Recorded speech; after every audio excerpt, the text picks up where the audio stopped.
I never imagined my life would end like this. Police sirens wailed outside, red and blue lights flashing through the shattered glass of my studio. My hands shook as I tried to wipe the blood off my white blouse. It wasn't my blood. "Miss Carter, step away from the machine," one of the officers shouted. I stood frozen. My chest heaved. Around me were dozens of faces. Perfect faces, stacked like trophies. They looked like real people. They were real people. But let me take you back to where it all began. Alakaztra Fairy Folktales. 3 years earlier, I was just Vanessa Carter, a broke, struggling makeup artist in Lagos. My studio was a tiny corner shop in Yaba, nothing fancy. My clients were mostly broke students who haggled over every price, like they were buying tomatoes. Every morning, I would sit in front of my cracked mirror, staring at my reflection, wondering if life would ever change for me. "Vanessa, you need to start thinking big." My best friend Naomi always said. She was the dreamer between us. "You've got golden hands, girl. Do something different." That word haunted me. One rainy evening, a strange man walked into my shop. He wore a long black coat even though the rain had stopped. His name was Mr. Bradley. "I've been watching your work, Miss Carter," he said with a crooked smile. "You're very talented." I raised a brow. "Sir, are you here for makeup or business?" He chuckled. "Both." Then he slid a black folder across my dusty table. Inside were designs, machines, molds, high-tech diagrams I barely understood. "I want you to partner with me," he whispered. "With your skills and my resources, we can make perfect faces. Artificial skin, flawless features, masks so real even a mother wouldn't know the difference." I laughed nervously. "Like prosthetics?" "Better," he said. "Lifelike replicas for actors, models, even security decoys. The market is huge. People will pay millions."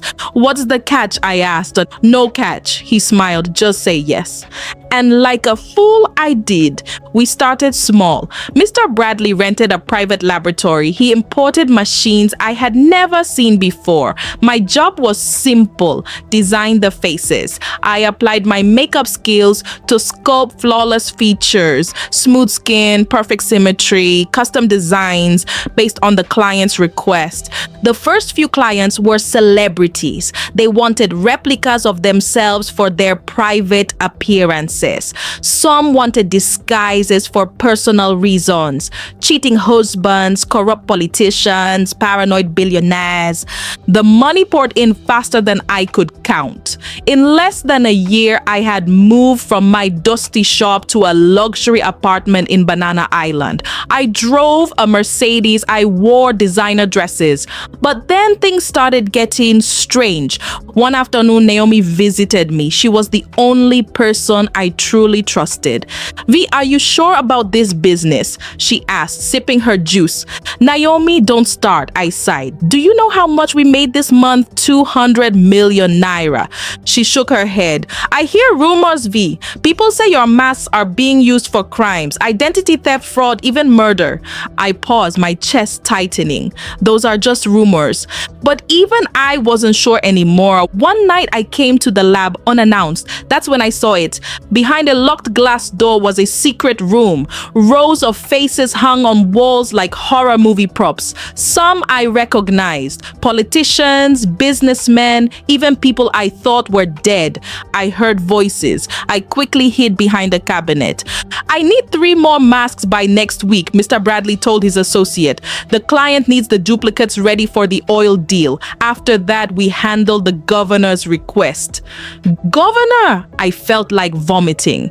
The next morning, I confronted him. "You lied to me," I shouted. "You said this was for movies, fashion, security, not for illegal operation." Mr. Bradley didn't even flinch. "Grow up, Vanessa. The world isn't that simple." "I'm out," I yelled. "I want nothing to do with this." "You think you can just walk away?" His voice was calm but deadly. "You know too much." From that moment, I knew my life was in danger. For weeks, I lived like a fugitive. Naomi helped me hide, but the pressure was mounting. Strange men followed me. I received anonymous threats. My accounts were frozen.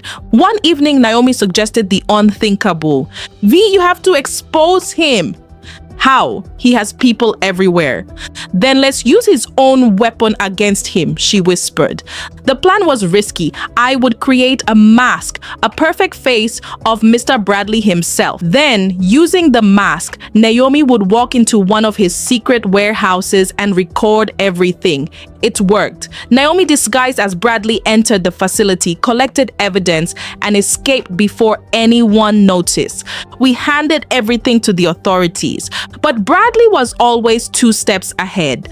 The next morning, breaking news exploded across every TV station. Vanessa Carter arrested, mastermind behind face-duplication crime ring. My world collapsed. Bradley had framed me. All the contracts, the evidence, even the laboratory lease were all under my name. He was invisible. I was arrested, handcuffed in front of cameras. The media devoured me like hungry wolves. In prison, I lost hope. My lawyer advised me to plead guilty for a lighter sentence. But Naomi didn't give up. V, listen, she whispered during visiting hours. There's one thing he doesn't know. What? I asked, barely hanging on. You always took pictures of your work after every face you made, remember? That's true. As an artist, I had documented every creation on my personal offline hard drive, including the private clients Bradley handled secretly. If the authorities saw that, they'd realize I wasn't the mastermind.